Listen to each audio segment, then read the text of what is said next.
بنایا تھا اور اس میں نے بیان بھی کیا تھا کہ یہ یوم جمہوریہ ہمارے لیے کسی عظیم نعمت سے کم نہیں ہے، وہاں میں نے بتایا بھی تھا کہ عظیم نعمت کیوں ہے، کہ یہاں جب ہمارے اوپر ظلم و جبر کیا جا رہا تھا، ہماری اذانوں پہ پابندی لگائی جا رہی تھی، ہماری نمازوں پہ پابندی لگائی جا رہی تھی، تب ہندوستان کے کانسٹیٹیوشن نے، ہندوستان کے آئین نے ہمیں یہاں پر مذہبی وہ حق دیا تھا کہ ہم دن رات آزادی کے ساتھ اپنے مذہب کو اپناتے تھے، اپنے مذہب میں رہ کر عبادت بھی کرتے تھے، جو مذہبی معاملات تھے بغیر کسی روک ٹوک کے کرتے تھے، اور یہ میں نے بیان بھی کیا تھا۔ لیکن گزشتہ دنوں میں جو اس لعنتی نے، اس فاسق و فاجر نے، اس مشرک نے جو جملے حضور صلی اللہ تعالی علیہ وسلم کی ذات سے کہے، یہ ناقابل برداشت ہے۔ اس لیے کہ اگر میری ذات سے کسی کو کوئی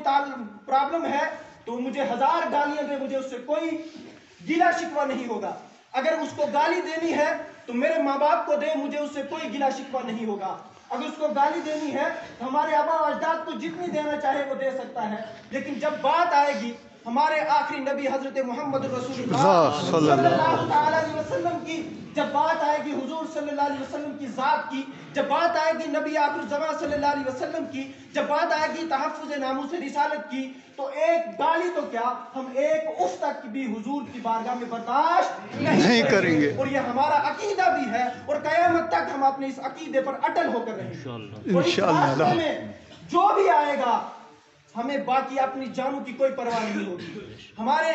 اپنے اولاد کی کوئی پرواہ نہیں ہوگی، کیونکہ آقا کائنات نے ارشاد فرمایا لا یؤمن احدکم حتی اکون احب الیہ من والدہ وولدہ والناس اجمعین، کہ کوئی بھی بندہ اس وقت تک مومن کامل نہیں ہو سکتا کہ جب کہ اس کے نزدیک میں اس کے ماں باپ سے، اس کی اولاد سے اور اس کی جان سے اور لوگوں سے زیادہ محب نہ ہو جاؤں۔ تو ہمارے آقا سے محبت کا دعویٰ یہ ہے کہ ہماری جان جاتی ہے تو چلی جائے، ہمارا اگر مال جاتا ہے تو چلا جائے، ہماری اولاد جاتی ہے تو چلی جائے، لیکن اگر ہمارے آقا کی شان میں کسی نے اف تک کہا تو ہم اس کا سر تن سے جدا کر کے رہیں گے۔ لیکن ابھی میں ایجنسیوں کے یہاں افراد بیٹھے ہیں، یہاں ہماری ایڈمنسٹریشن کے کئی لوگ بیٹھے ہیں، وہ اس بات کو نوٹ کر لیں۔ پہلے تو میں کڑے الفاظ میں اس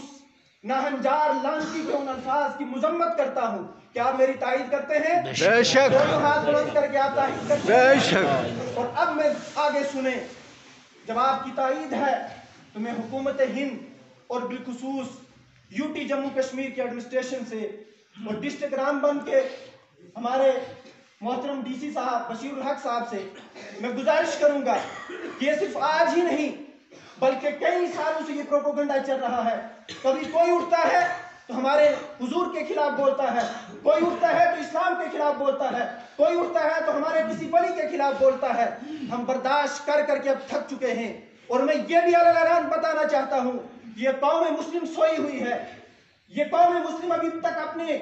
اس نیند میں پڑی ہے، لیکن اگر اس کی غیرت کو اور لڑکارا گیا، اگر ان کے ناموس پہ اور حملہ کیا گیا تو جب یہ قوم جاگ گئی پھر آپ کو سنبھالنا بڑا مشکل ہو جائے گا۔ اس لیے کہ اس سے پہلے کوئی اور فتنہ برپا ہو، اس سے پہلے کہ یہ لوگ قانون کو اپنے ہاتھ میں لیں، اس سے پہلے آپ ایسے ناہنجار لعنتی لوگوں کی زبانوں پر لگام کسیں اور ان کے لیے ایک ایسا قانون تیار کریں، صرف مسلمانوں کے مذہب کے لیے نہیں بلکہ ہندوستان میں جتنے بھی مذاہب کے رہنے والے ہیں، ہر مذہب کو ایک قانون کی پروٹیکشن دی جائے کہ اگر کوئی بھی ہندوستان میں کسی بھی مذہب کے خلاف بولے گا، کسی بھی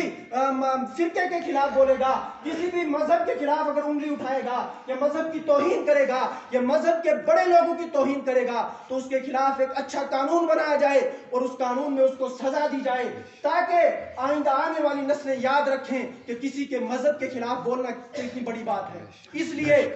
میں ڈی سی رام بن صاحب اور ہمارے یہاں کے جو ایس ایچ او صاحب ہیں اور ایجنسی کے ذریعے میں اپنی بات کو آگے پہنچانا چاہتا ہوں کہ اس ناہنجار کے خلاف سخت کارروائی کی جائے۔ اور ہمارے ڈی سی صاحب نے پہلا قدم اچھا لیا کہ FIR اس کے خلاف رجسٹر کی، لیکن میں یہ کہوں گا کہ آپ نے اچھا اقدام کیا، لیکن FIR سے ہم راضی ہونے والے نہیں ہیں۔ جب تک اس کی گرفتاری نہیں ہوتی، جب تک اس کو سزا نہیں ملتی، تب تک ہم مطمئن نہیں ہوں گے۔ ابھی تو بس اتنا کہنا ہے کہ آپ اس کے خلاف کارروائی کریں، اور آئندہ آنے والے جو لوگ ہیں جو ایسا سوچ بھی رہے ہیں ان کے لیے ایک مکمل قانون بنایا جائے، تاکہ آئندہ کبھی بھی کوئی کسی کے مذہب کے خلاف نہ بول پائے۔ کیا آپ اس بات کی تائید کرتے ہیں؟ بے شک تائید کرتے ہیں۔ آپ ناموس سے رسالت کے تحفظ کے لیے میں آپ حضرات سے چند نعروں کے جواب طلب کروں گا، اور اتنے جوش سے نعروں کا جواب دیں کہ ہمیں روڈوں پر چلنے کی ضرورت نہ پڑے، ہمیں باہر جانے کی ضرورت نہ پڑے، کہ ہمارے نعروں کی آواز ایوان بالا تک پہنچے اور انہیں وہاں مجبور ہو کر کوئی قانون بنانا پڑے جس سے ہمارے حضور کی جو توہین ہوئی ہے اس کا بھی مداوع ہو۔ اور آنے والے سالوں میں اگر کسی کے ذہن میں بھی یہ خراش اٹھی ہے کہ مجھے کسی کی توہین کرنی ہے، وہ آج سے ہی اس توہین سے باز آئے جائے۔ تو دونوں ہاتھ بلند کر کے میرے نعرے کا جواب دے: نعرہ رسالت یا رسول اللہ، نعرہ رسالت یا رسول اللہ، غلامی رسول میں موت بھی قبول ہے، غلامی رسول میں موت بھی قبول ہے، غلامی رسول میں موت بھی قبول ہے۔ تاجدار ختم نبوت زندہ باد، تاجدار ختم نبوت زندہ باد، زندہ باد، گستاخ رسول کی ایک سزا، سر تن سے جدا، گستاخ رسول کی ایک سزا، سر تن سے جدا، سر تن سے نعرہ تکبیر، اللہ اکبر، نعرہ رسالت، یا رسول اللہ۔ اللہ آپ کی محبت کو سلامت رکھے، اور ہمیشہ یہ پیغام اپنے آنے والی نسلوں کو دیتے جائیں کہ ہماری جان چلی جائے تو ہمیں کوئی پرواہ نہیں، ہمارا مال چلا جائے تو ہمیں کوئی پرواہ نہیں، لیکن اگر بات ہمارے حضور کی آئے گی تو ہم اپنی گردنیں کٹوانے کے لیے تیار ہیں انشاءاللہ۔ اللہ تعالی ہم سب کا حامی و ناصر ہو۔ وآخر دعوانا